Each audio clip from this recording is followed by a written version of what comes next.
যে এমন না যে আমি বই লিখবো না, আমি শুধু পড়াশোনা করব, ডাক্তার হব, এটা হব। অবশ্যই বই লিখবো, কিন্তু আমি লেখক হব সেটা না।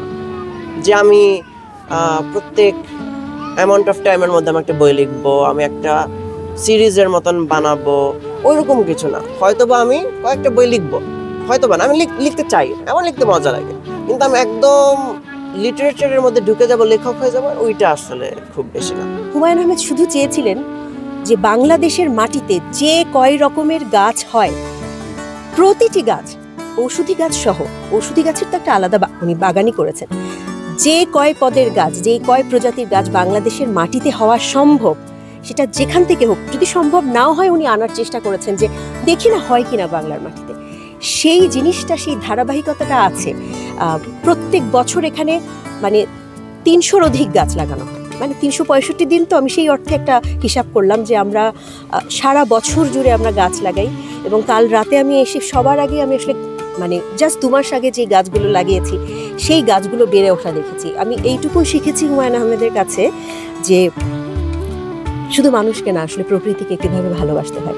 সেই জায়গা থেকে যদি আমি বলি, আমি জানি না হয়তোবা কেন মানুষের মনে হচ্ছে বা যারা দেখছেন যে নুহাশপল্লীর সৌন্দর্য, নুহাশপল্লীর গাছের সৌন্দর্য বেড়েছে আমার দৃষ্টিতে, কমেনি। হ্যাঁ, আমরা কোনো স্থাপনা করিনি বা আমরা কোনো গবেষণা কেন্দ্র করিনি, এবং আমি নিজে খুব দুঃখিত, আমি নিজে খুব যাতনা ভোগ করি যে হুমায়ুন আহমেদের জাদুঘরটা শুরু করতে পারিনি। স্যারের জন্মদিন পালন করতে এখানে এসেছি বাচ্চাদেরকে নিয়ে।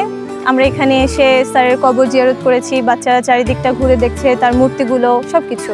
আসলে স্যার থাকলে আমরা আরও অনেক তার সাহিত্য, বাংলা সাহিত্য উপহার পেতাম, যেটা এখন আমরা অবশ্যই মিস করি। তবে স্যার যা রচনা করে গেছেন সেটাই আমরা, সেই স্মৃতি নিয়ে আসলে সারা জীবন আমরা বেঁচে থাকবো। হুমায়ুন আহমেদ স্যারের ৭৭তম জন্মদিন উপলক্ষে আমাদের স্কুল থেকে এখানে আসা, আমাদের সাথে আমাদের শিক্ষিকারা এসেছেন, আমাদের সহপাঠী এসেছে, স্কুল থেকে আরও অনেক স্কুলই এসেছে এখানে আমি অনেক ভাস্কর্য দেখেছি।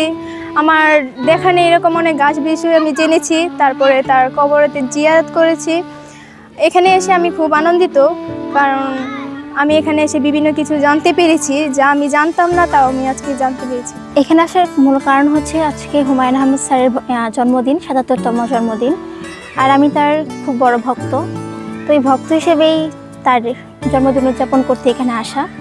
এখানে আসার পরে দেখলাম অনেক মানুষ, খুব ভালো লাগছে তাদেরকে দেখে যে হুমায়ুন আহমেদের প্রতি এত মানুষের এত ভালোবাসা এখনও। তারপর মেহেরাজ আফরোজ শাওন আপু এখানে আছেন, তার সাথে দেখা করলাম, তার কবর আছে, জিয়ারত করলাম, ভালো লাগছে, সে ভালো সময় কাটাচ্ছি। আজকে ৭৭তম জন্মদিন স্যারের।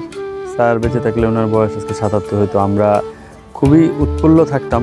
আমরা খুব আফসোস করি যে ওনার হয়তো আরও 10টা বছর বা 20টা বছর যদি আমাদের মাঝে থাকতেন, তাহলে আমরা অনেক বেশি সমৃদ্ধ হতাম।